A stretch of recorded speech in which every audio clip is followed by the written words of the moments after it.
What's up, everybody? Welcome back to the channel and more Blood and Plunder for you. We're continuing on with the Native American factions, and today specifically the Golden Island tribe, so roughly 1680 to 1710.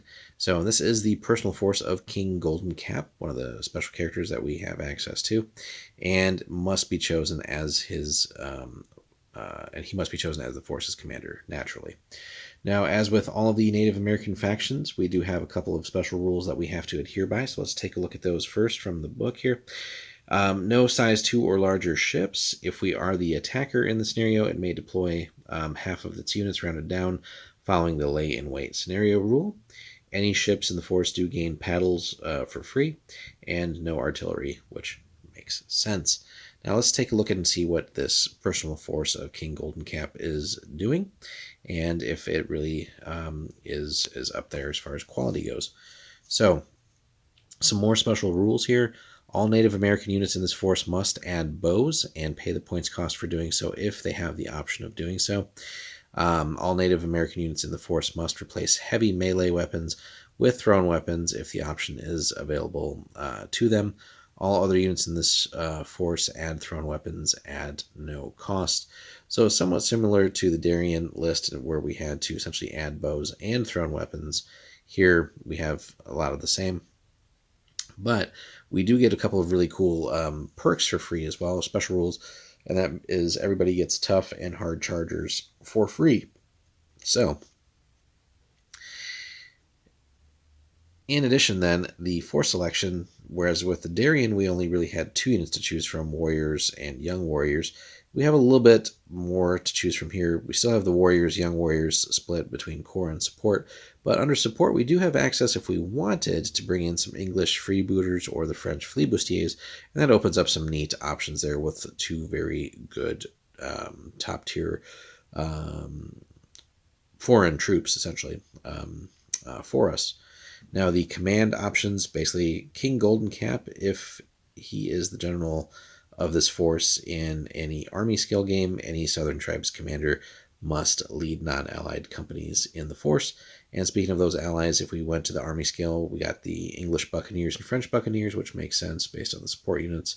But also we could take Brethren of the Coast as an option. But again, our commander for regular games is obviously going to be King Golden Cap. So to reiterate here, all Native American units in this force must add bows if they have the option. We'll take a look at the units again for you guys. And then all Native units in this force must replace any heavy melee weapons with thrown weapons if the option is available to them. All other units in the force add thrown weapons at no cost. Again, that's a nice discount. So we'll basically take a look. And again, this neither applies for the French and English units. And again, we get tough and hard chargers. So we'll be right back. We're going to take a look at the individual units. Alrighty, guys, we come back to our warriors here. So base cost of 4. They have the heavy melee weapons, which we're going to have to ditch. Fight really fantastic fighters, also pretty solid in shooting.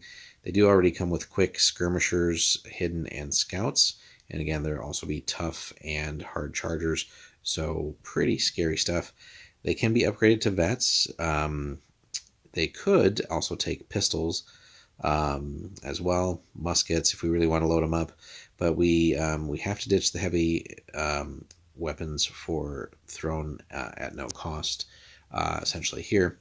But we do also have to pay the points for the bows, so that is mandatory, but we do get to ditch the heavy for thrown at no cost. So we still have our standard melee weapons.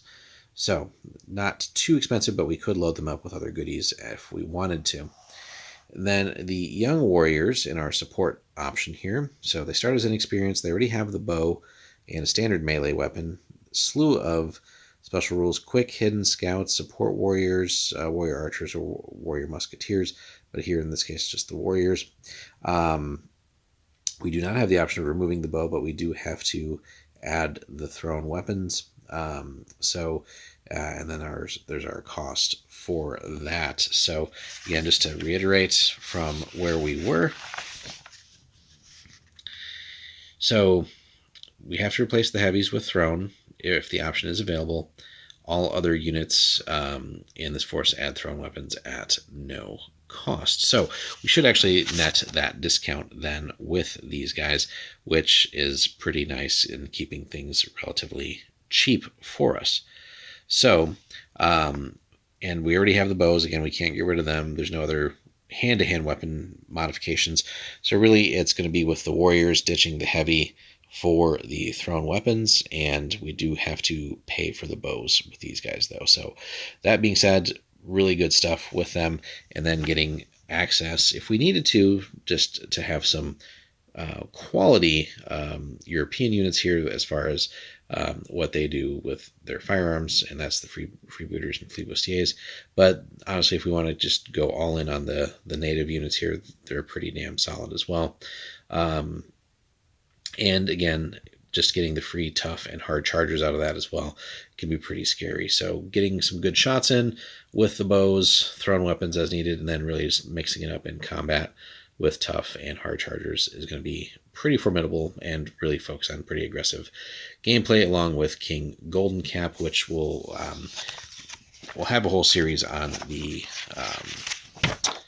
special characters down the road for you guys, but worth mentioning what Golden Cap does. Now, he is super expensive, right? 34 points is going to be a chunk of points in your force list.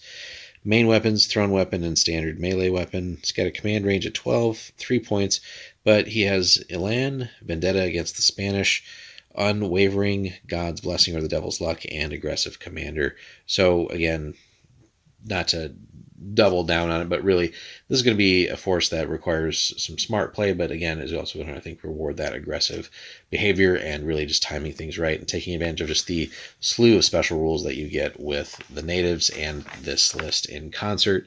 And you know, again, if you happen to be the attacker, if you can get the